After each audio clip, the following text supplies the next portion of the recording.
Hello students. अगर जो आप पॉलिटेक्निक या फिर डिप्लोमा कर रहे हैं उत्तराखंड से हैं, दोनों सेम ही होता है। सेकेंड ईयर में थर्ड सेमेस्टर है आपका यूबीटीआर से। आज का जो सब्जेक्ट है वो है material science and metallurgy. Basically ये आपको मैकेनिकल इंजीनियरिंग ब्रांच में देखने को मिलती है। अगर जो किसी अदर ब्रांच के स्टूडेंट का सेम सब्जेक्ट होता है तो वो भी देख सकते हैं। इस वीडियो के अंदर मैं आपको fill up, true false, MCQs, full forms and stand for, then उसके बाद लास्ट में आपको इम्पोर्टेंट क्वेश्चंस बताने वाला हूँ, जिसके अंदर आपको क्वेश्चन भी देखने को मिलेगा, आंसर भी देखने को मिलेगा, जो कि आपका English plus Hindi full notes होने वाला है। जो चीज़ें आपको इंग्लिश में दी जाएंगी वही चीज़ें आपको हिंदी में भी दी जाएंगी। आप एग्ज़ाम में इंग्लिश में भी लिख सकते हैं, हिंदी में भी लिख सकते हैं एंड दोनों को कंबाइन करके भी लिख सकते हैं।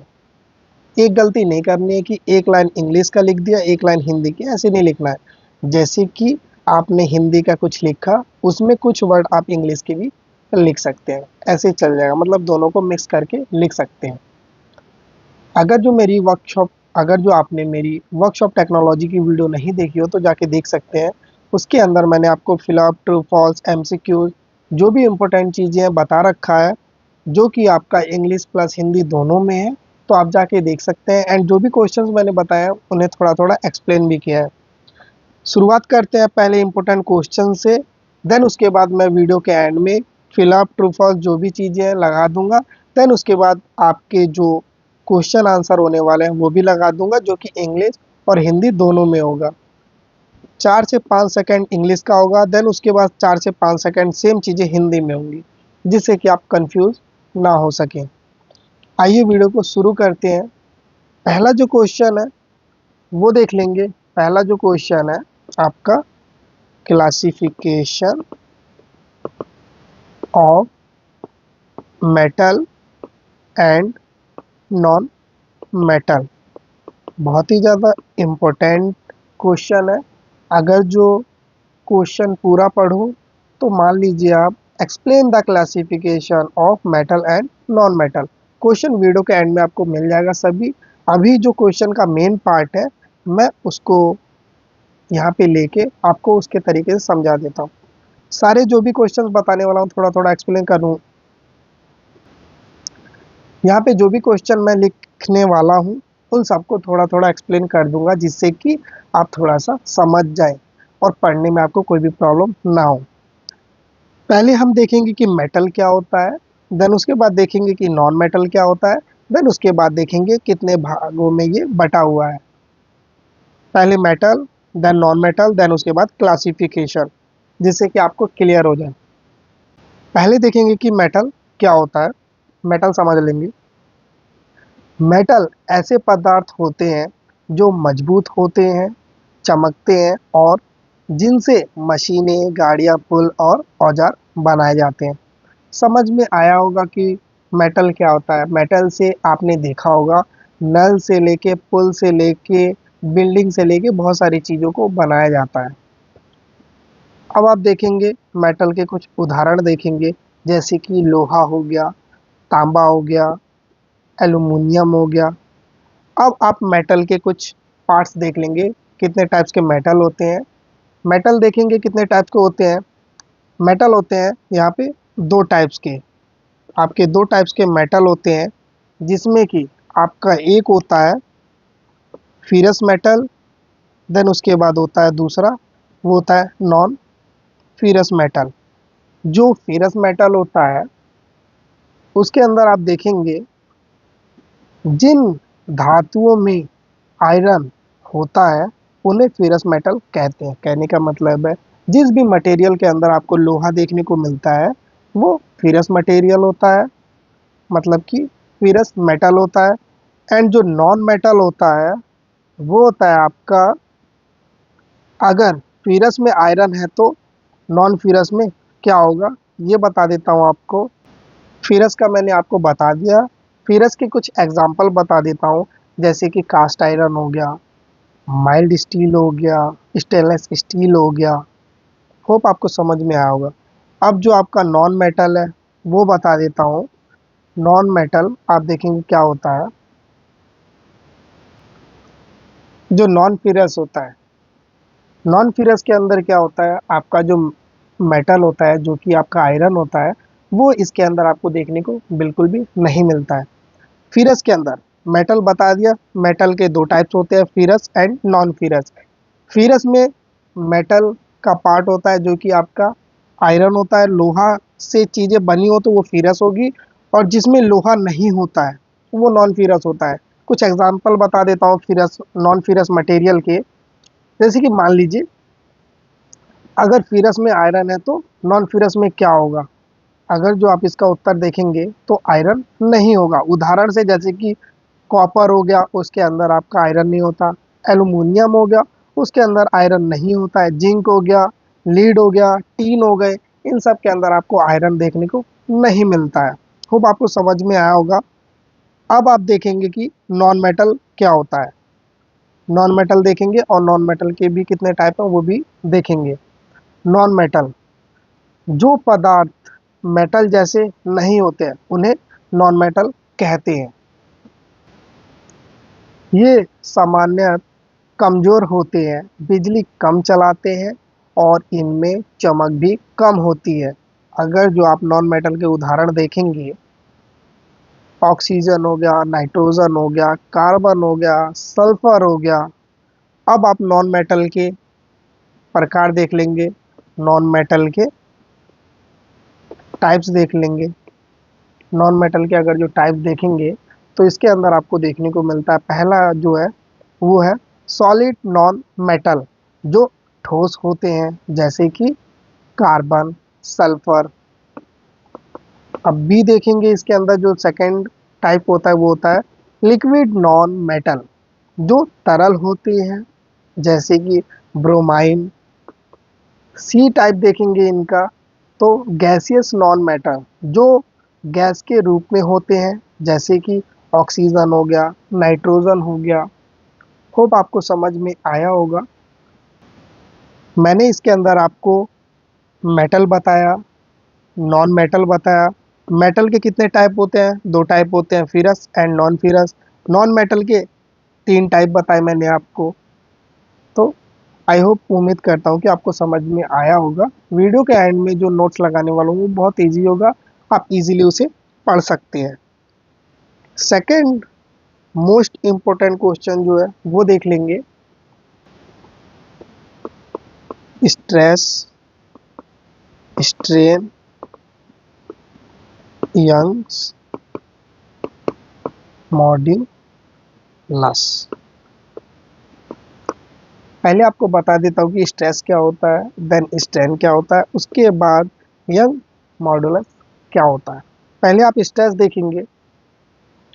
अगर मैं इस मान लीजिए एग्जांपल ले लेते हैं, मान लीजिए ये एक स्केल है, स्ट्रेस बता रहा हूँ पहले। मान लीजिए एक स्केल है, अगर मैं इस स्केल को दोनों तरफ से, मान लीजिए ये स्केल है, अगर मैं इस स्केल को दोनों तरफ से खींचूं तो स्केल पर क्या पड़ेगा, इस पे क्या पड़ेगा, इस पे पड़ेगा दबाव या बल। जब किसी वस्तु पर बाहर से बल फोर्स लगाया जाता है तो उसके अंदर जो विरोध करने वाला बल पैदा होता है उसे स्ट्रेस कहते हैं। होप आपको समझ में आया होगा। मान लीजिए एक रबड़ बैंड को दोनों तरफ से खींच रहे हो, तुम बाहर से फोर्स लगा रहे हो और रबड़ बैंड अंदर से उसका विरोध कर रहा है, यही स्ट्रेस होता है। होप आपको समझ में आया होगा। अब आपको मैं स्ट्रेन बता देता हूँ। रबड़ बैंड को खींचने के बाद क्या उसकी लंबाई बढ़ गई। अगर जो आप सोचेंगे कि एक रबड़ बैंड को खींचने पर क्या उसकी लंबाई बढ़ गई, तो जाहिर सी बात है हाँ, उसकी लंबाई जो है बढ़ जाती है। बल लगाने के कारण वस्तु के अंदर आकार या लंबाई में जो परिवर्तन होता है उसे स्ट्रेन कहते हैं। मान लीजिए एक ऑब्जेक्ट है, इसके अंदर कंटिन्यूसली एक फोर्स लग रहा है, वो तो आपका हो गया स्ट्रेस, एंड इसके अंदर जो चेंजेस आए मतलब कि डिफॉर्मेशन हुआ। डिफॉर्मेशन का मतलब होता है बदलाव आना। इसके अंदर जो बदलाव हो रहा है, मान लीजिए आपने कोई चीज़ खींची, अब एक रबड़ी, मान लीजिए रबड़ यहाँ पे एक फोर्स लगा रहे हैं, फोर्स जो लग रहा है वो तो स्ट्रेस हो गया। उसके बाद जो ये लंबी हो गई, लंबे होने के बाद इसके अंदर स्ट्रेन पैदा हुआ। जो चीज़ें चेंज हो जाती हैं मतलब कि जो ऑब्जेक्ट के अंदर डिफॉर्मेशन आता है, बदलाव आ जाता है, कोई भी बदलाव देखने को मिलता है, वो आपका स्ट्रेन होता है। होप आपको समझ में आया होगा। अब आप देखेंगे कि जो यंग मॉडुलस होता है वो क्या होता है। मान लीजिए दो रबड़ बैंड है, एक आसानी से खिंच जाता है और दूसरा बहुत मुश्किल से। कौन ज़्यादा मजबूत होगा?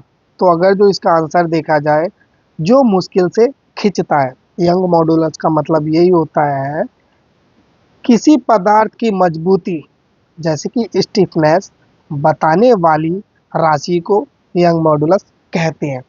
जो चीज़ें बताती है कि अगर जो एक रबड़ बैंड को खींचा जाए, एक मजबूत है, एक कमज़ोर है। कमज़ोर वाले को खींचेंगे तो वो ज़्यादा फ्लेक्सिबिलिटी देखने को मिलेगी और मजबूत वाले में कम देखने को मिलेगी। ये सब चीज़ें जो बताता है उसे यंग मॉडुलस कहते हैं। आई होप आपको समझ में आया होगा क्योंकि ये बहुत आसान तरीके से मैंने आपको समझाया है।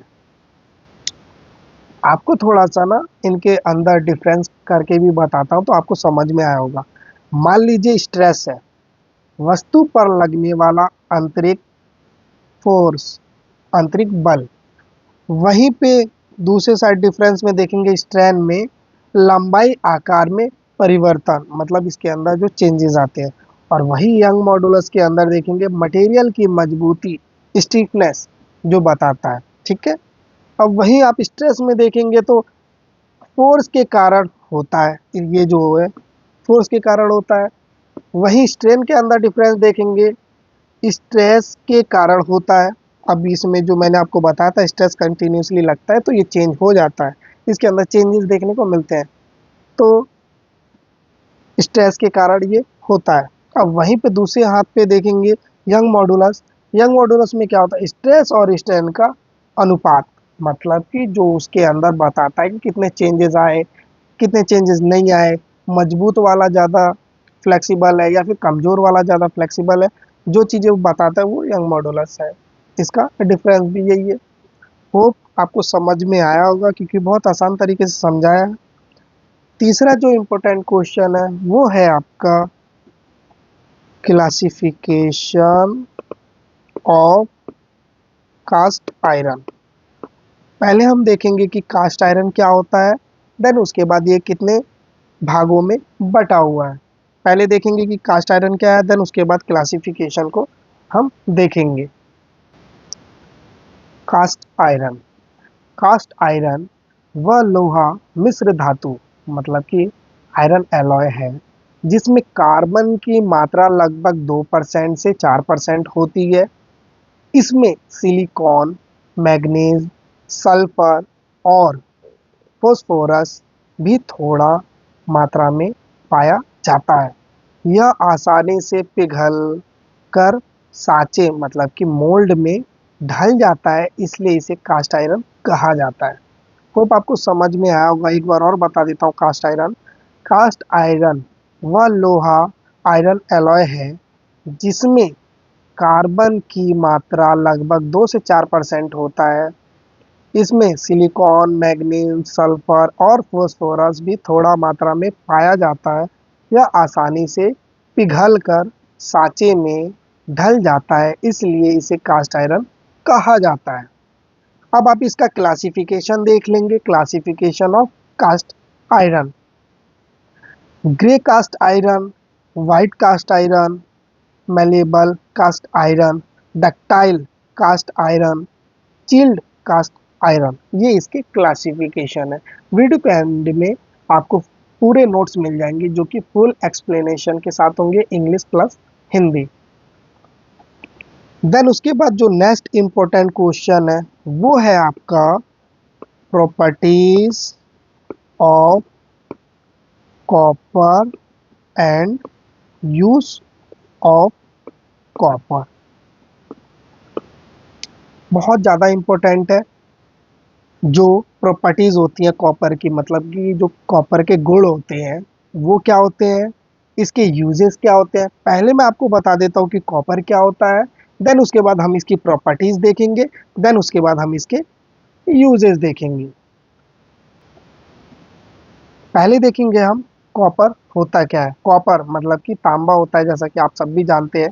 कॉपर तांबा एक नॉन फेरस मेटल होता है जिसके अंदर लोहा की मात्रा नहीं होती है, क्योंकि इसमें आयरन लोहा नहीं होता है। इसका रासायनिक प्रतीक Cu है।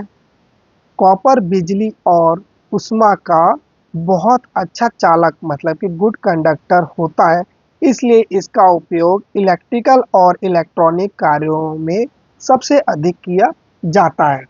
कॉपर आपने देखा होगा, आपके जो घर में बिजली के वायर होते हैं वो कॉपर से ही बना होता है। बहुत सारी चीज़ें हैं जो कि कॉपर से बनी होती है, क्योंकि एक गुड कंडक्टर होता है। अब आप इसके प्रॉपर्टीज देख लेंगे। प्रॉपर्टीज ऑफ कॉपर, तांबे के गुण। बिजली का बहुत अच्छा चालक, इसीलिए बिजली के तार बनाए जाते हैं। ऊष्मा का अच्छा चालक, गर्मी को जल्दी फैलाता है। नरम और लचीला, इससे आसानी से तार बनाए जा सकते हैं। पीट कर चादर बनाई जा सकती है। इसे सीट का आकार दिया जा सकता है। जंग जल्दी नहीं लगती है। यह आसानी से खराब नहीं होता है। लाल भूरे रंग की धातु होती है। आसानी से वेल्डिंग और सोल्डिंग की जाती है। अब आप इसके यूजेस देख लेंगे। जो यूजेस हैं कॉपर के वो है इलेक्ट्रिकल वायर्स। इलेक्ट्रिकल वायर्स में यूज़ किए जाते हैं, मतलब कि उपयोग किए जाते हैं। इलेक्ट्रिक मोटर्स, जो इलेक्ट्रिक मोटर्स होते हैं उनमें यूज़ किया जाता है। इलेक्ट्रॉनिक सर्किट्स, उनमें यूज़ किया जाता है। जो कुकिंग यूटेंसिल्स, जो बर्तन वगैरह होते हैं उनके अंदर यूज़ किया जाता है। वाटर पाइप होता है उनके अंदर भी यूज़ किया जाता है। जो सिक्के होते हैं कॉइन, उनके अंदर भी यूज़ किया जाता है। एंड जो एलॉयज होते हैं जैसे ब्रास और ब्रॉन्ज बनाने में, उनके अंदर भी उपयोग होता है। होप आपको समझ में आया होगा। पहले मैंने आपको कॉपर बताया, देन उसके बाद मैंने इसकी प्रॉपर्टीज़ बताई, देन उसके बाद मैंने आपको इसके यूजेस बताए। अगर जो लिखने में कोई परेशानी आपको दिखाई दे रहा होगा यहाँ पे तो माफ़ कीजिएगा। कुछ टाइम पहले मेरा एक्सीडेंट हो गया था, तो मेरी जो उंगलियां हैं वो प्रॉपर नहीं मुड़ती हैं, इसलिए मुझे लिखने में थोड़ी सी परेशानी होती है। जो नेक्स्ट फिफ्थ इम्पोर्टेंट क्वेश्चन है वो है आपका various property of plastic and classification of plastic. Various properties of plastic and classification of plastic. पहले हम प्लास्टिक देखेंगे क्या होता है, देन उसके बाद इसके जो वेरियस टाइप्स के जो प्रॉपर्टीज होते हैं, जो इसके गुण होते हैं वो देखेंगे। देन उसके बाद जो कितने भागों में बटा हुआ है हम वो देखेंगे। पहले प्लास्टिक देखेंगे कि प्लास्टिक क्या होता है।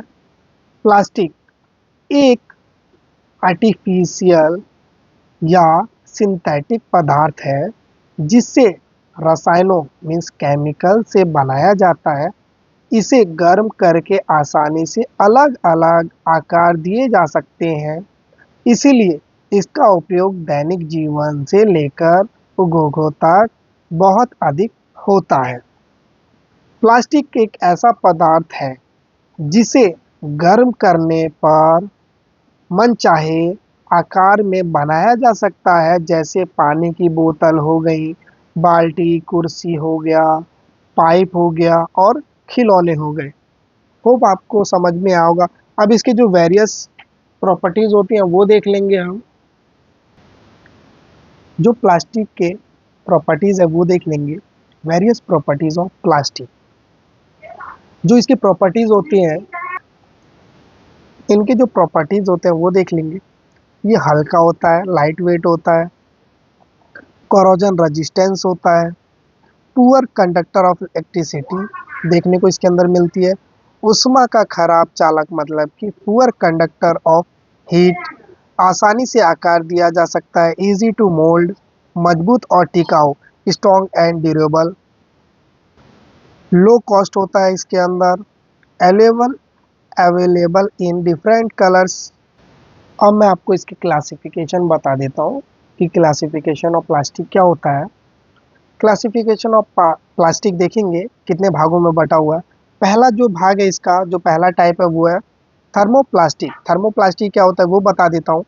ऐसा प्लास्टिक जिसे बार बार गर्म करके नरम किया जाता है और ठंडा करके फिर से कठोर बनाया जाता है, उसे थर्मोप्लास्टिक कहते हैं।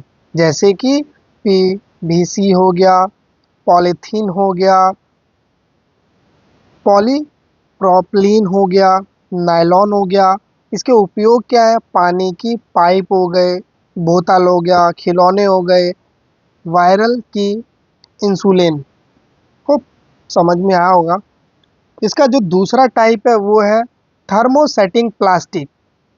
थर्मोसेटिंग प्लास्टिक ऐसा प्लास्टिक जिसे एक बार गर्म करने के बाद आकार उसे आकार नहीं दिया जा सकता, उसे थर्मोप्लास्टिक सेटिंग कहते हैं, थर्मोसेटिंग प्लास्टिक कहते हैं।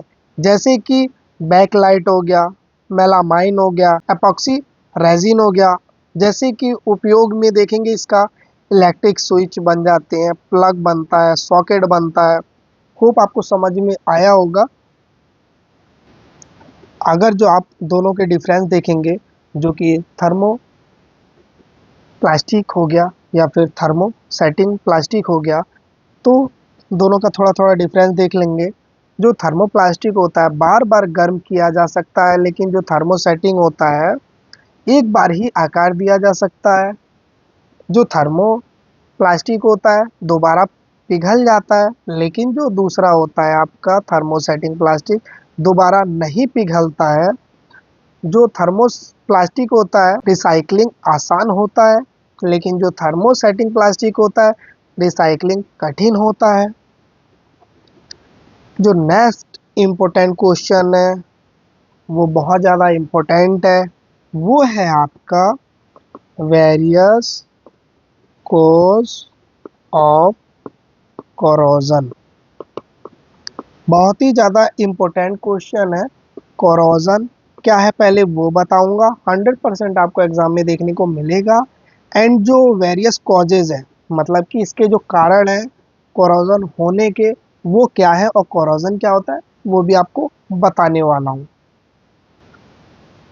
पहले कोरोजन देख लेंगे। कोरोजन वह प्रक्रिया है जिसमें धातु, मेटल, हवा, नमी, मॉइस्चर, पानी या रसायनों केमिकल्स के संपर्क में आकर धीरे धीरे खराब होने लगती हैं। इसे सामान्य भाषा में जंग लगना, रस्टिंग भी कहते हैं। जैसे कि मान लीजिए जब लोहे की कोई वस्तु लंबे समय तक बारिश, पानी या हवा में पड़ी रहती है तो उस पर लाल भूरे रंग की परत बन जाती है।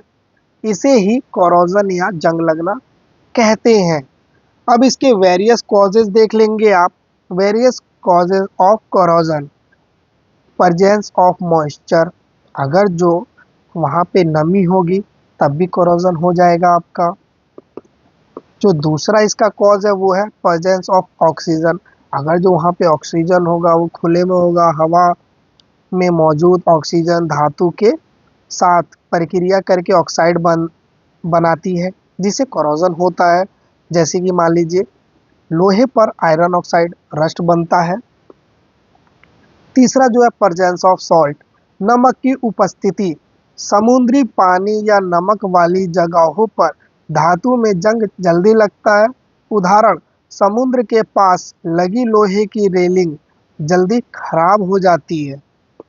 फोर्थ जो है presence of acids and chemicals, अम्ल और रसायन, एसिड और अन्य केमिकल धातु के प्रक्रिया करके उसे तेजी से खराब करते हैं। जैसे कि केमिकल फैक्ट्री में मशीनों पर करोजन जल्दी लगता है। जो फिफ्थ है वो है इम्प्योरिटीज इन मेटल, धातु में अशुद्धियां। यदि धातु यदि धातु शुद्ध नहीं है तो उसे कोरोजन की संभावना अधिक होती है। सिक्स जो है, चार पाँच छः बता देता हूँ जिससे कि आप थोड़ा सा और अच्छे से समझ सके। हाई टेम्परेचर, उच्च तापमान, अधिक तापमान पर रासायनिक अभिक्रिया तेज हो जाती है जिससे कोरोजन बढ़ जाता है। होप आपको समझ में आया होगा। नेक्स्ट इंपॉर्टेंट क्वेश्चन जो है सेवंथ नंबर, वो है आपका compare with compare thermoplastic with thermosetting plastic. जैसा कि मैंने आपको थर्मोसेटिंग बताया था और थर्मोप्लास्टिक बताया था और थर्मोसेटिंग भी बताया था। इन दोनों का डिफरेंस आपको बताना है। पहले फिर से मैं आपको ये दोनों थोड़ा थोड़ा बता देता हूँ। थर्मोप्लास्टिक क्या होता है? जैसा कि मैंने आपको बताया था, थर्मोप्लास्टिक वह प्लास्टिक है जिसे बार बार गर्म करके नरम किया जा सकता है और ठंडा करके फिर से कठोर बनाया जा सकता है, इसलिए इसे दोबारा आकार शेप दिया जा सकता है। जैसे मोम हो गया, वैक्स को गर्म करने पर वह पिघल जाता है और ठंडा करने पर फिर से सख्त हो जाता है। थर्मोप्लास्टिक भी इसी तरह बार बार शेप बदला जा सकता है। अब आप देखेंगे जो थर्मोसेटिंग होता है वो क्या होता है। थर्मोसेटिंग प्लास्टिक वह प्लास्टिक है जिसे एक बार गर्म करने के बाद, आकार देने के बाद दोबारा गर्म करने पर नरम या पिघलाया नहीं जा सकता है। जैसे कि अंडा उबालने के बाद उसे दोबारा कच्चा नहीं बनाया जा सकता, उसी तरह थर्मोसेटिंग प्लास्टिक का शेप एक बार बनने के बाद नहीं बदला जा सकता।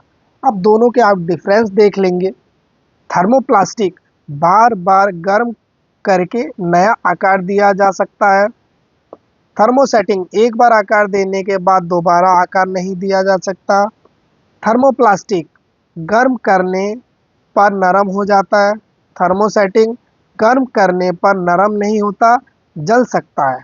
थर्मोप्लास्टिक आसानी से रिसाइकल किया जा सकता है, वहीं पे थर्मोसेटिंग प्लास्टिक रिसाइकिल करना कठिन होता है। थर्मोप्लास्टिक लचीला फ्लेक्सिबल होता है। थर्मोसेटिंग प्लास्टिक कठोर, हार्ड और मजबूत होता है। होप आपको समझ में आया होगा।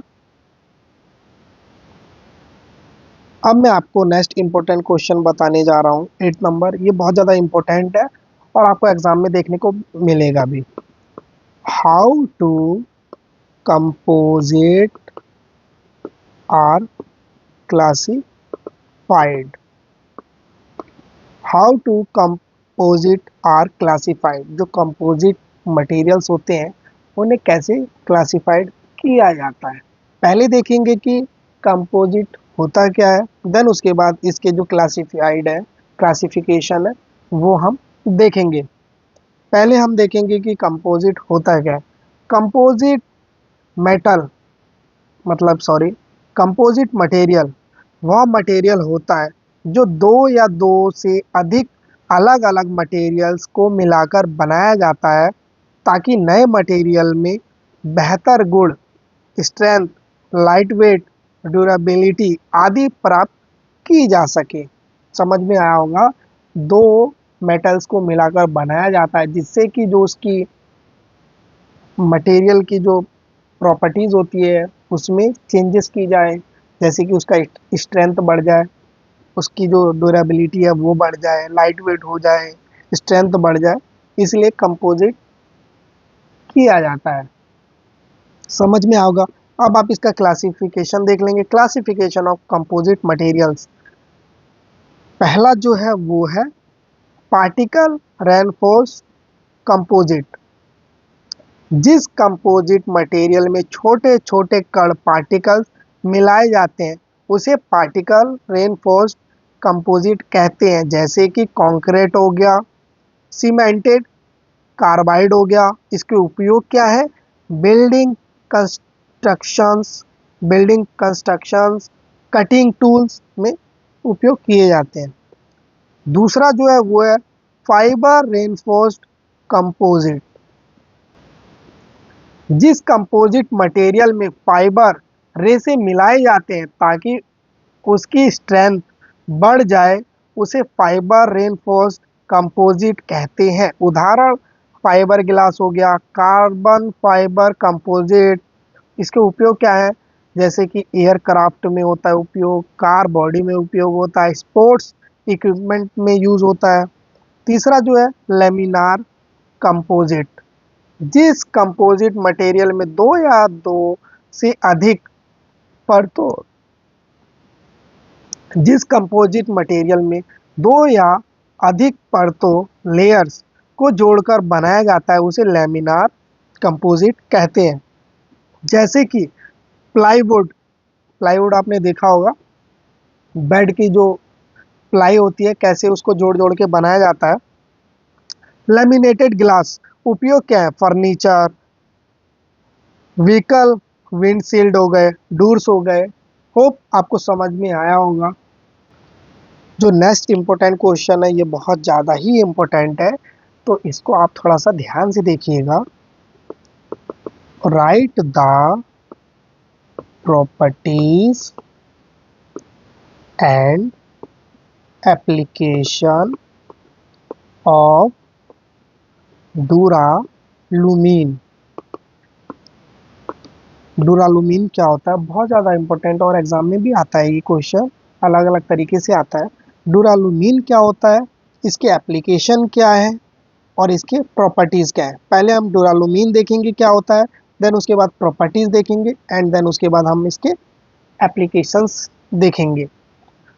डूरालुमीन होता क्या है? डूरालुमीन एक नॉन फेरस एलॉय है।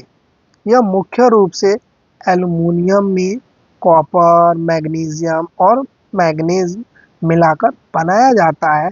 यह हल्का लाइट वेट होने के साथ साथ बहुत मजबूत होते हैं। जैसे कि डूरालुमीन एक ऐसी मिश्र धातु एलॉय है जो एल्युमिनियम से बनती है। इसका वजन कम होता है लेकिन इसकी मजबूती बहुत अधिक होती है, इसलिए इसका उपयोग हवाई जहाज और ऑटोमोबाइल में किया जाता है। अब आप इसके प्रॉपर्टीज देख लेंगे। प्रॉपर्टीज ऑफ डूरालुमीन: हल्का होता है, लाइट वेट होता है, हाई स्ट्रेंथ इसके अंदर आपको देखने को मिलती है, गुड कोरोजन रेजिस्टेंस होता है, मतलब कि जंग नहीं लगता जल्दी, गुड मशीनेबिलिटी होती है इसके अंदर, अच्छी मशीनिंग होती है, मतलब कि इसके अंदर आपको गुड मशीनेबिलिटी देखने को मिलती है, अच्छी मशीनिंग क्षमता होती है। इसके अंदर आपको गुड डक्टिलिटी देखने को मिलती है। इसके अंदर आपको गुड कंडक्टर देखने को मिलता है। तो ये इसके प्रॉपर्टीज़ हैं। अब आप इसका एप्लीकेशन देखेंगे। डूरालुमीन के एप्लीकेशन क्या है? एयरक्राफ्ट में उपयोग होता है, ऑटोमोबाइल पार्ट्स बनते हैं, रेलवे कोचेस में इसका इस्तेमाल होता है, रिवेट्स में इसका इस्तेमाल होता है, एयरक्राफ्ट प्रोपेलर्स बनने में इसका इस्तेमाल होता है, मशीन पार्ट्स बनते हैं इससे, डिफेंस इक्विपमेंट बनते हैं इससे। होप आपको समझ में आया होगा कि डूरालुमीन होता क्या है। देन उसके बाद इसके जो प्रॉपर्टीज़ हैं वो क्या होते हैं और इसके एप्लीकेशन मतलब जो इसके यूजेज हैं वो क्या होते हैं। अब जो मैं आपको बताने जा रहा हूँ ये तो मोस्ट से भी ज़्यादा मोस्ट इम्पोर्टेंट क्वेश्चन है। ये है आपका heat treatment. Heat treatment heat treatment process क्या होता है और इसी के अंदर आपको टेम्परिंग देखने को मिलता है, इसी के अंदर आपको हार्डनिंग देखने को मिलता है। पहले हम देखेंगे कि हीट ट्रीटमेंट क्या होता है, देन उसके बाद हीट ट्रीटमेंट प्रोसेस में टेम्परिंग क्या होता है वो देखेंगे, और हीट ट्रीटमेंट प्रोसेस के अंदर हार्डनिंग क्या होता है वो देखेंगे। मतलब कि हीट ट्रीटमेंट प्रोसेस के अंदर पहले टेम्परिंग की जाती है, फिर हार्डनिंग की जाती है। हम ये सब चीज़ें देखेंगे। पहले हीट ट्रीटमेंट बता देता हूँ, देन उसके बाद टेम्परिंग, देन उसके बाद हार्डनिंग बताऊंगा आपको। पहले देखेंगे आप हीट ट्रीटमेंट होता है क्या है। हीट ट्रीटमेंट वह प्रक्रिया है जिसमें धातु मेटल को एक निश्चित तापमान तक गर्म किया जाता है और फिर नियंत्रित तरीके से ठंडा किया जाता है, ताकि उसके गुण प्रॉपर्टी जैसे हार्डनेस हो गया, स्ट्रेंथ हो गया और टफनेस हो गई में सुधार किया जाता है। जैसे कि मान लीजिए जब किसी मेटल को मजबूत, कठोर या अधिक टिकाऊ बनाना हो तो उसे गर्म करके और फिर विशेष तरीके से ठंडा किया जाता है। इस प्रक्रिया को हीट ट्रीटमेंट कहते हैं। अब आप देखेंगे हार्डनिंग। हार्डनिंग क्या होता है, पहले मैं हार्डनिंग बताऊंगा, देन उसके बाद टेम्परिंग बता दूंगा। हार्डनिंग क्या है? हार्डनिंग वह हीट ट्रीटमेंट प्रोसेस है जिसमें स्टील को उसके क्रिटिकल टेम्परेचर तक गर्म किया जाता है और फिर पानी, वाटर, तेल, ऑयल या ब्राइन में तेजी से ठंडा, मतलब कि क्वेंचिंग किया जाता है, जिससे उसकी हार्डनेस बढ़ जाती है। जैसे कि मान लीजिए अगर हमें किसी मेटल को बहुत कठोर, हार्ड बनाना हो तो उसे पहले अच्छी तरह गर्म करते हैं और फिर अचानक पानी या तेल में डालकर ठंडा कर देते हैं। इससे मेटल बहुत मजबूत हो जाता है। अगर जो हार्डनिंग की प्रॉपर्टीज बता दूं कि इसके बाद क्या होता है, आफ्टर हार्डनिंग के बाद क्या प्रॉपर्टीज रहती है, जैसे कि हार्डनेस बढ़ जाती है, वाटर वियर रेजिस्टेंस हो जाता है, स्ट्रेंथ बढ़ जाती है, ब्रिटलनेस भी बढ़ जाती है। ब्रिटलनेस का मतलब होता है कि आपने कोई टाइल्स देखा है, टाइल्स एकदम फेंकने पे तुरंत से चटक जाता है, फूट जाता है, तो इसकी जो ये जल्दी से चटकता नहीं है और भी उसकी ब्रिटलनेस बढ़ जाती है, मतलब कि जल्दी से नहीं टूटता है। अब आप देखेंगे कि टेम्परिंग क्या है। टेम्परिंग वह हीट ट्रीटमेंट प्रोसेस है जिसमें पहले हार्डनेड स्टील को कम तापमान पर दोबारा गर्म किया जाता है और फिर धीरे धीरे ठंडा किया जाता है, ताकि उसकी ब्रिटलनेस कम हो और टफनेस बढ़ जाए। जैसे कि हार्डनिंग के बाद मेटल बहुत कठोर तो हो जाता है लेकिन जल्दी टूट भी सकता है, इसीलिए उसे फिर से थोड़ा गर्म करके धीरे धीरे ठंडा किया जाता है। इसे टेम्परिंग कहते हैं। अगर जो टेम्परिंग की प्रॉपर्टीज बता दूं, इसके बाद क्या होता है, टेम्परिंग के बाद क्या होता है, ब्रिटलनेस कम हो जाती है, मतलब कि चटाक से जल्दी नहीं टूट सकता, टफनेस बढ़ जाती है, हार्डनेस थोड़ी कम हो जाती है, स्ट्रेंथ और ड्यूरेबिलिटी बेहतर हो जाती है। अगर जो बात कर ली जाए जो हार्डनिंग और टेम्परिंग है, इनका थोड़ा थोड़ा आपको डिफरेंस भी बता देता हूँ। हार्डनिंग जो है हार्डनेस बढ़ाने के लिए किया जाता है। टेम्परिंग जो है ब्रिटलनेस कम करने और टफनेस बढ़ाने के लिए किया जाता है। हार्डनिंग जो है स्टील को गर्म करके तेजी से ठंडा किया जाता है। टेम्परिंग के अंदर हार्डनेड स्टील को दोबारा कम तापमान पर गर्म करके धीरे धीरे ठंडा किया जाता है। हार्डनिंग के अंदर मेटल बहुत हार्ड हो जाता है, वहीं पे टेम्परिंग के अंदर मेटल मजबूत और टफ बन जाता है। उम्मीद करता हूँ आपको समझ में आया होगा, क्योंकि बहुत आसान तरीके से समझा रहा हूँ। अगला जो मोस्ट इम्पोर्टेंट क्वेश्चन है 11वां नंबर, वो है आपका properties and use of tin. Tin तो आप जानते ही होंगे। टीन क्या होता है, इसकी जो प्रॉपर्टीज है वो क्या होती हैं। पहले मैं आपको टीन समझाऊंगा, देन उसके बाद इसके प्रॉपर्टीज, इसके जो गुण होते हैं वो आपको बताऊंगा। टीन टीन एक नॉन फेरस मेटल है क्योंकि इसमें आयरन, लोहा नहीं होता है। यह एक नरम, सॉफ्ट, चांदी जैसे सफेद रंग, सिल्वर वाइट की धातु है जो आसानी से जंग नहीं लगने देती है।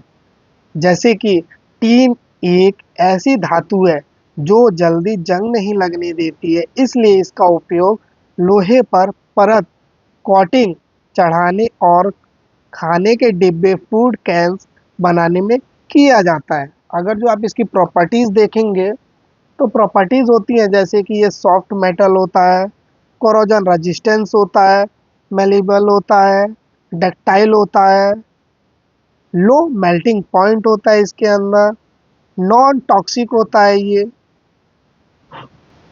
अगर जो आपको इसमें यूजेस नहीं दिए गए, इसमें यूजेस नहीं दिए हैं लेकिन आपको यूजेस बता देता हूँ। यूजेस है जैसे कि टीन के food cans, tin coating, solder, bronze alloy, bearing के लिए, केमिकल इंडस्ट्रीज में।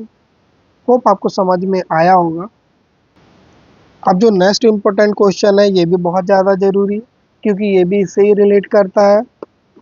प्रॉपर्टीज ऑफ एल्यूमिनियम एंड इसके जो यूजेज हैं। Uses of aluminium, properties of aluminium and uses of aluminium क्या है वो आपको बता देता हूँ। पहले हम देखेंगे कि एल्यूमिनियम क्या है, देन उसके बाद हम इसके प्रॉपर्टीज देखेंगे। एल्यूमिनियम एक नॉन फेरस मेटल है क्योंकि इसमें आयरन लोहा नहीं होता है। यह हल्का लाइटवेट होता है, मजबूत और जंग प्रतिरोधी होता है। इसका उपयोग उद्योगों, परिवहन और बिजली के कार्यों में बहुत अधिक किया जाता है। जैसे कि एल्यूमिनियम एक ऐसी धातु है जिसका वजन बहुत कम होता है लेकिन यह काफ़ी मजबूत होता है, इसलिए इसका उपयोग हवाई जहाज, खिड़कियां, बर्तन और बिजली की तारों में किया जाता है। अब आप इसकी प्रॉपर्टीज देख लेंगे। हल्का होता है, लाइट वेट होता है, कोरोजन रेजिस्टेंस होता है, जंग नहीं लगता है इस पे, गुड कंडक्टर ऑफ इलेक्ट्रिसिटी होता है ये, गुड कंडक्टर ऑफ हीट होता है ये, इसके अंदर मेलेबल मेलेबल अच्छा होता है, मतलब कि इसे पीट कर पतली चादर सीट बनाई जा सकती है। इसके अंदर आपको डक्टाइल देखने को मिलता है, इसे खींचकर तार बनाया जा सकता है। गुड मशीनेबिलिटी, आसानी से मशीनिंग की जा सकती है। इसे काटना, ड्रिल करना और आकार देना आसान हो जाता है। होप आपको समझ में आया होगा कि एल्यूमिनियम क्या होता है और इसके प्रॉपर्टीज क्या होती है।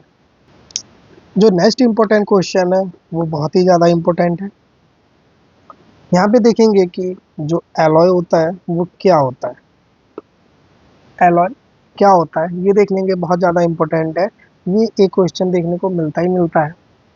एलॉय मिश्र धातु वह पदार्थ मटेरियल है जो दो या दो से अधिक धातुओं, मतलब कि मेटल्स को मिलाकर बनाया जाता है। कभी कभी एक धातु मेटल और एक अधातु नॉन मेटल को मिलाकर भी एलॉय बनाई जाती है। एलॉय बनाने का उद्देश्य धातु के गुणों, प्रॉपर्टीज को बेहतर बनाना होता है, जैसे कि मजबूती बढ़ाना, जंग से बचाना। दूसरी धातु या यानी कि जब किसी धातु में दूसरी धातु या अधातु मिलाई जाती है, उससे पहले से बेहतर बनाया जाता है, तो उसे एलॉय कहते हैं। अब हम देख लेंगे थोड़ा सा इस पे ये भी पढ़ लेंगे कि नीड ऑफ एलॉय, हमें एलॉय की ज़रूरत क्यों पड़ी, थोड़ा सा ये भी देख लेंगे। स्ट्रेंथ बढ़ाने के लिए, हार्डनेस बढ़ाने के लिए, कोरोजन रेजिस्टेंस बनाने के लिए, इसका जो वेट है वो कम करने के लिए, और हीट रेजिस्टेंस बनाने के लिए ताकि गर्मी सहने की क्षमता बढ़ सके, इलेक्ट्रिकल प्रॉपर्टीज सुधारने के लिए। होप आपको समझ में आया होगा। कुछ आपको एलॉय के एग्जाम्पल बता देता हूँ, जैसे कि मान लीजिए स्टील। स्टील को बनाने के लिए आयरन प्लस कार्बन चाहिए होता है, जिससे कि उसका उपयोग building, railway track, machine parts में किया जाता है। दूसरा है जैसे कि मान लीजिए स्टेनलेस स्टील बनाने के लिए iron plus carbon plus chromium plus निकल का यूज़ किया जाता है, जिससे कि किचन यूटेंसिल्स, बर्तन बनते हैं, सर्जिकल इंस्ट्रूमेंट्स बनते हैं। तीसरा मान लीजिए ब्रास हो गया। ब्रास बनाने के लिए कॉपर प्लस जिंक चाहिए होता है। इसके उपयोग क्या है? डोर हैंडल्स बनते हैं, म्यूजिकल इंस्ट्रूमेंट बनते हैं, स्क्रूज बनते हैं। फोर्थ अगर जो आप देखेंगे तो फोर्थ है ब्रॉन्ज। ब्रॉन्ज बनाने के लिए कॉपर प्लस टीन चाहिए होता है। उपयोग क्या है इसके? मेडल्स, स्टैटूज स्टैटूज बियरिंग्स बनाने के लिए। फिफ्थ क्या है? Duralumin. Duralumin aluminium plus copper plus magnesium plus manganese. उपयोग क्या है इसके? एयरक्राफ्ट में होता है, ऑटोमोबाइल पार्ट्स में होता है। होप आपको समझ में आया होगा। अब जो नेक्स्ट इम्पोर्टेंट क्वेश्चन है 14 नंबर, वो बता देता हूँ।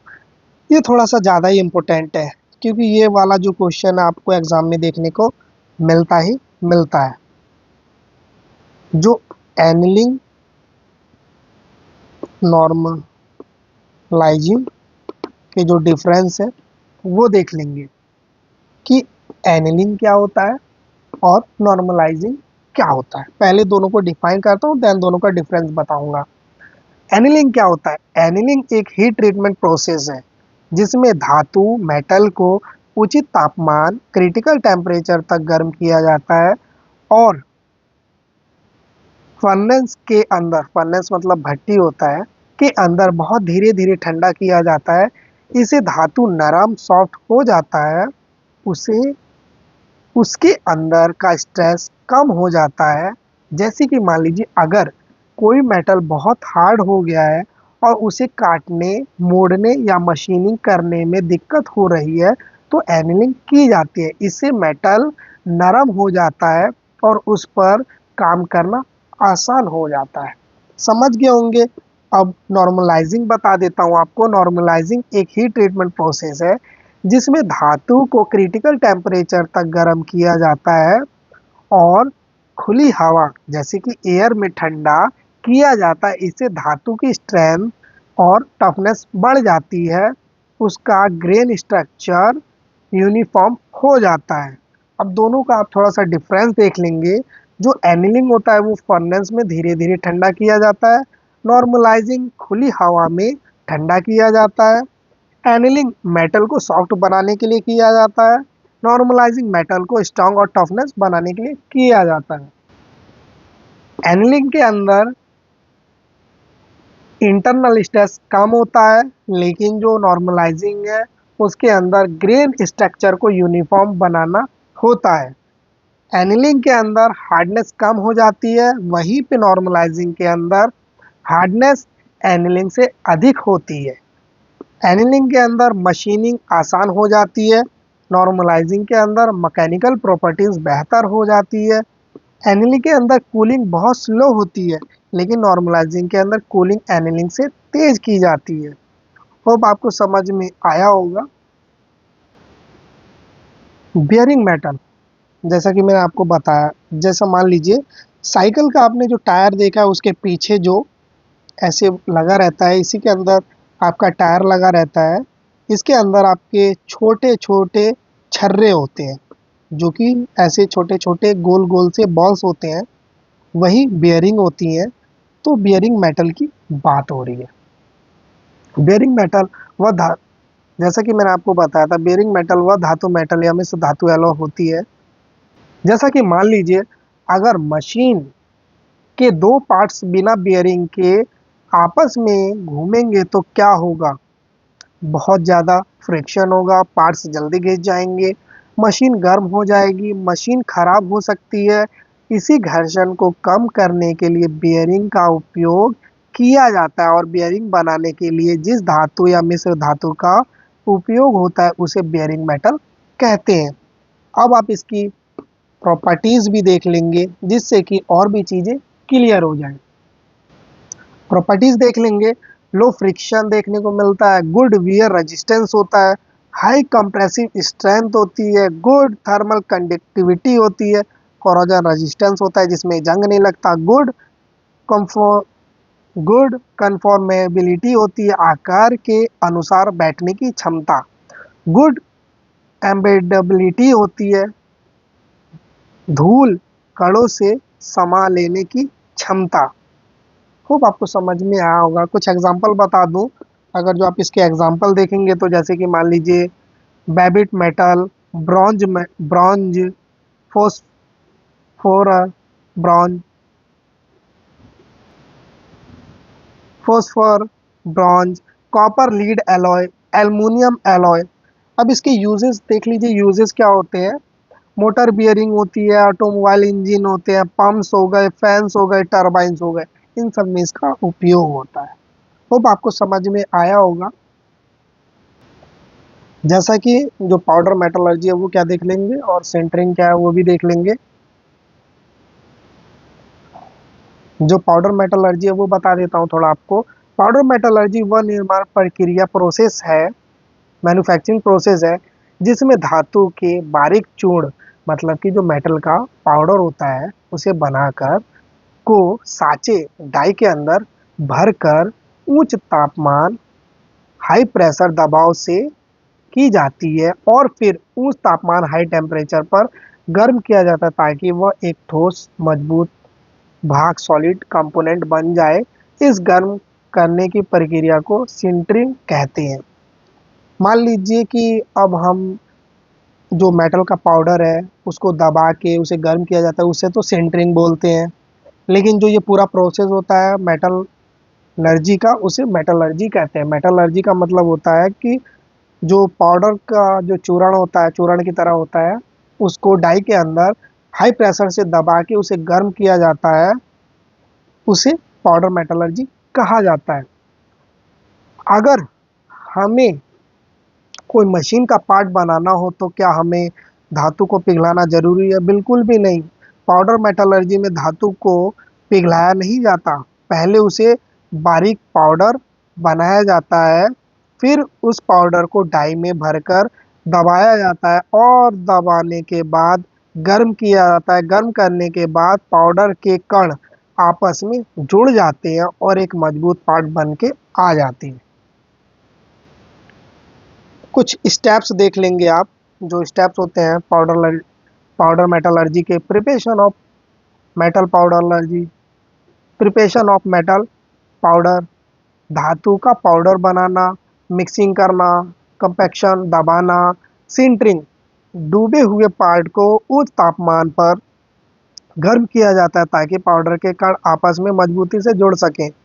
देन उसके बाद फिनिशिंग, अंत में पार्ट की मशीनिंग, ग्राइंडिंग या पॉलिशिंग की जाती है। अगर जो आप इसके कुछ एडवांटेजेस देखेंगे तो एडवांटेजेस है, धातु की बर्बादी, वेस्ट बहुत कम होती है, जटिल कॉम्प्लेक्स आकार के पार्ट आसानी से बनाए जा सकते हैं, उत्पादन तेज और सटीक होता है, लागत कम होता है, अच्छी क्वालिटी के पार्ट्स प्राप्त होते हैं। जो 17th नंबर का क्वेश्चन है वो है working principle of hot working and cold working process. पहले हम देखेंगे कि जो ये वर्किंग प्रोसेस है वो क्या है, एंड उसके बाद देखेंगे कि जो हॉट वर्किंग प्रोसेस है वो क्या है और कोल्ड वर्किंग प्रोसेस है वो क्या है। वर्किंग प्रोसेस वो प्रक्रिया है जिसमें धातु मेटल पर बल फोर्स लगाकर उसका आकार, शेप और आकार प्रकार साइज बदला जाता है बिना धातु को काटे। जैसे जब किसी मेटल को दबाकर, पीटकर या रोल करके उसका नया आकार बनाया जाता है तो इसे वर्किंग प्रोसेस कहते हैं। इस ये दो टाइप के होते हैं, hot working and cold working. दोनों बता देता हूँ पहले, हॉट वर्किंग देन उसके बाद कोल्ड वर्किंग। हॉट वर्किंग में देखेंगे, हॉट वर्किंग वह प्रक्रिया है जिसमें धातु को उसे रिक्रिस्टलाइजेशन टेम्परेचर से अधिक तापमान पर गर्म करके उस पर कार्य किया जाता है। इसका वर्किंग जो प्रिंसिपल है वो है आपका, सबसे पहले मेटल को रिक्रिस्टलाइजेशन टेम्परेचर से ऊपर गर्म किया जाता है। गर्म होने पर मेटल नरम सॉफ्ट हो जाता है। अब उसे रोलिंग, फॉर्मिंग, एक्सट्रूशन या ड्राइंग द्वारा मनचाहा आकार दिया जाता है। मेटल ठंडा होने पर उसी आकार में मजबूत हो जाता है। जैसे लोहे की भट्टी में लाल होने तक गर्म किया जाता है, उसके बाद लोहा उसे हथौड़े से पीटकर मनचाहा आकार देता है। यही हॉट वर्किंग प्रोसेस है। अब कोल्ड वर्किंग प्रोसेस देख लेंगे। कोल्ड वर्किंग प्रोसेस प्रक्रिया है जिसमें धातु पर क्रिस्टलाइजेशन टेम्परेचर से कम तापमान, अक्सर कमरे के तापमान पर कार्य किया जाता है। वर्किंग प्रिंसिपल इसका, मेटल को गर्म नहीं किया जाता, कम गर, ये बहुत कम गर्म किया जाता है। मेटल पर सीधे फोर्स लगाया जाता है। रोलिंग, ड्राइंग, प्रेसिंग या बैंडिंग द्वारा आकार बदला जाता है। इसे सरफेस फिनिश अच्छी और एक्यूरेसी अधिक मिलती है। जैसे लोहे की पतली शीट को बिना गर्म किए मशीन से मोड़ना या दबाकर नया आकार देना कोल्ड वर्किंग कहलाता है। होप आपको समझ में आया होगा। अब मैं आपको जो बताने जा रहा हूँ ये लास्ट है, और ये अगर जो आप देख लेते हैं तो आपको बहुत सारे क्वेश्चन इसके अंदर ही मिल जाएंगे। ये जो है मैकेनिकल प्रॉपर्टीज ऑफ मटेरियल। जो मटेरियल की मैकेनिकल प्रॉपर्टीज होती है वो क्या होती है, कितने टाइप्स की होती है वो देख लेंगे। पहला जो होता है वो होता है स्ट्रेंथ। स्ट्रेंथ किसी मटेरियल की अधिक भार, लोड या फोर्स सहने की क्षमता है बिना टूटे। जितना अधिक भार कोई मटेरियल बिना टूटे सह सके उतना ही वह मजबूत होता है। जैसे कि स्टील की स्ट्रेंथ लकड़ी से अधिक होती है। दूसरा जो होता है वो होता है हार्डनेस। हार्डनेस किसी मटेरियल की खरोच, स्क्रैच, घिसाव, वियर या कटने का विरोध करने की क्षमता। जो मटेरियल आसानी से खरोच ना आए उसे हार्ड मटेरियल कहते हैं। उदाहरण, डायमंड सबसे हार्ड मटेरियल है। तीसरा जो है वो है टफनेस। टफनेस किसी मटेरियल की झटका, शॉक या अचानक लगने वाले बल को सहने की क्षमता। जो मटेरियल झटका लगने पर भी ना टूटे वह टफ होता है, जैसे कि हैमर का हेड। फोर्थ जो है वो है इलास्टिसिटी। इलास्टिसिटी किसी मटेरियल की बल हटाने के बाद अपनी पुरानी शेप और साइज में वापस आने की क्षमता है। खींचने के बाद किस से पहले जैसा हो जाना। उदाहरण, स्प्रिंग। फिफ्थ जो है वो है प्लास्टिसिटी। प्लास्टिसिटी किसी मटेरियल की नई शेप को अस्थायी रूप से बनाए रखने की क्षमता। एक बार शेप बदल जाए तो फिर वापस पहले जैसा नहीं किया जा सकता। सिक्स जो है डक्टिलिटी। डक्टिलिटी क्या है? डक्टिलिटी किसी मटेरियल की तार, वायर बनाने की क्षमता। जिस धातु को खींचकर तार बनाया जा सके, जैसे कि कॉपर, एल्यूमिनियम। सेवंथ जो है वो है मेलाबिलिटी। मेलाबिलिटी किसी मटेरियल की पीट कर पतली चादर, सीट बनाने की क्षमता। जैसे कि हथौड़े से पीटने पर स्टील बन जाए। उदाहरण, गोल्ड, एल्यूमिनियम। एट्थ जो है वो है ब्रिटलनेस। ब्रिटलनेस किसी मटेरियल की बिना मुड़े या खींचे अचानक टूट जाने की क्षमता। जैसे कि टाइल्स होता है, अचानक से टूट जाता है। या फिर ग्लास। जो नाइन्थ है वो है स्टीफनेस। स्टीफनेस किसी मटेरियल के मुड़ने या शेप बदलने का विरोध करने की क्षमता। जो मटेरियल आसानी से ना मुड़े, जैसे कि स्टील। खूब उम्मीद करता हूँ मैंने अभी तक आपको जितने क्वेश्चन बताए हैं काफ़ी अच्छे से समझाया है, तो आपको समझ भी आया होगा। अब मैं आपके लिए fill up, MCQ, full form, true false, stand for, ये सब लगा देता हूँ, आप देख लीजिएगा। एंड देन उसके बाद आपको क्वेश्चन आंसर मिल जाएंगे जो कि इंग्लिश प्लस हिंदी में होगा। वीडियो हेल्पफुल लगी हो तो वीडियो को अपने फ्रेंड तक शेयर करें। आपके जो कजन्स, ब्रदर, सिस्टर होंगे उनको भी सेंड करें ताकि उनकी भी मदद हो पाए। एंड अगर जो मेरी आपने वर्कशॉप टेक्नोलॉजी की वीडियो ना देखी हो तो मैंने उसके भी इम्पोर्टेंट क्वेश्चंस बना के रेडी कर दिए हैं, तो आप जाके देख सकते हैं। वर्कशॉप टेक्नोलॉजी का बना के रेडी कर दिया है सेम इसी तरीके से। एंड देन उसके बाद अब मैं आपके लिए मटेरियल साइंस एंड मेटलर्जी के फिल अप ट्रू फॉल्स वगैरह और इम्पोर्टेंट क्वेश्चंस लगा देता हूँ, तो आप ध्यान से पढ़ लीजिएगा और बहुत मेहनत लगा है इसे बनाने में। तो वीडियो को लाइक एंड चैनल को सब्सक्राइब कीजिएगा, जिससे कि आने वाली वीडियो आप तक सबसे पहले पहुंच पाए। Thank you students, have a nice day. ये रहे आपके मटेरियल साइंस एंड मेटलर्जी के इम्पोर्टेंट क्वेश्चंस। 2 से 4 सेकेंड आपको क्वेश्चन देखने को मिलेगा, 2 से 4 सेकेंड आपको आंसर देखने को मिलेगा जो कि इंग्लिश में होगा। देन वही आंसर्स आपको 2 से 4 सेकेंड में हिंदी में देखने को मिलेगा।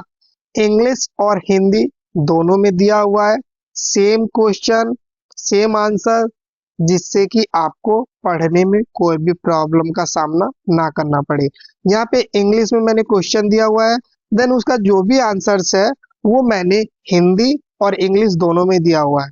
आप एग्जाम में इंग्लिश में भी लिख सकते हैं, आप एग्जाम में हिंदी में भी लिख सकते हैं, एंड आप चाहे तो एग्जाम में दोनों को मिक्स करके भी लिख सकते हैं। लेकिन एक गलती नहीं करना है कि एक लाइन आपने इंग्लिश लिख दी, एक लाइन आपने हिंदी लिख दी, ऐसे नहीं करना है। दोनों को मिक्स करके लिख सकते हैं, आपकी मर्जी है, चाहे आप इंग्लिश में लिखें, हिंदी में लिखें, या फिर दोनों को मिक्स करके लिखें। सभी तरीके से आप एग्जाम में लिख सकते हैं। एंड यहाँ पे जो भी क्वेश्चंस आप देख रहे हैं बहुत ही ज्यादा मोस्ट इम्पोर्टेंट क्वेश्चंस है जो कि आपको एग्जाम में देखने को मिलेगा। एंड यहाँ पे जो मैंने आपको क्वेश्चन दिया है एज इट इज आपको एग्जाम में देखने को मिलेगा, कोई भी चेंजेस आपको देखने को नहीं मिलेंगे। सेम यही क्वेश्चंस आपको एग्जाम में देखने को मिलेगा, एंड एग्जाम में आपको इसी आंसर्स को लिख के आना है। कोई भी क्वेश्चन आपको छोड़ना नहीं है। अगर जो आपको एग्जाम में समझ में नहीं आ रहा है कि क्या लिखना है, तो प्लीज स्टूडेंट्स गलती नहीं करनी है।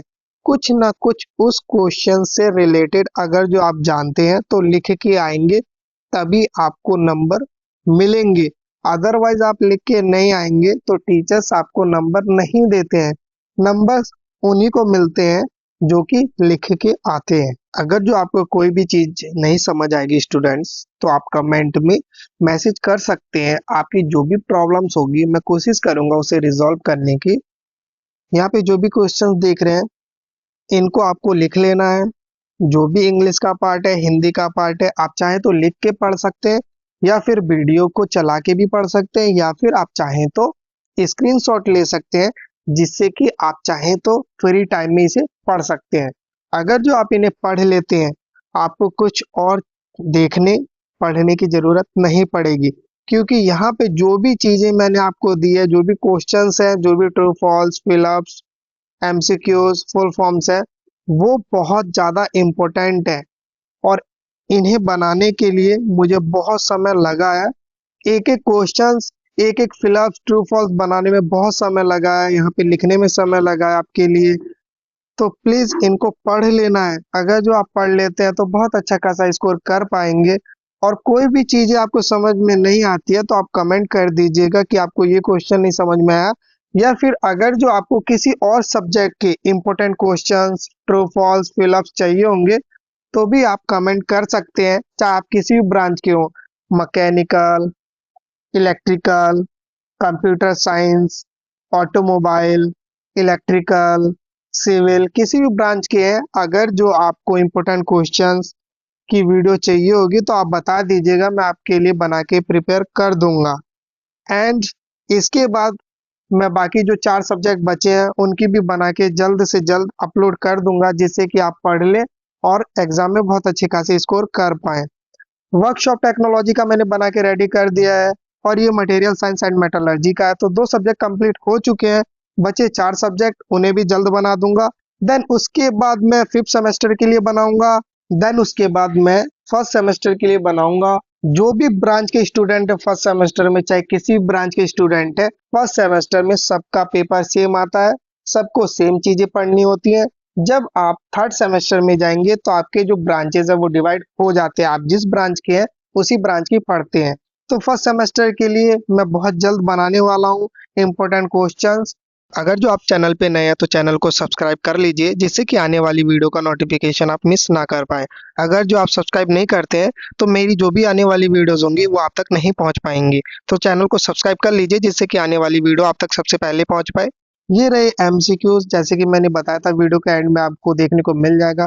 एमसीक्यूज है, फुल फॉर्म्स है, एंड देन उसके बाद आपके आते हैं यहाँ पे जो भी ट्रू फॉल्स है वो मैंने दे दिया है। अब आप सभी स्टूडेंट इन सबको आराम से पढ़ लीजिए।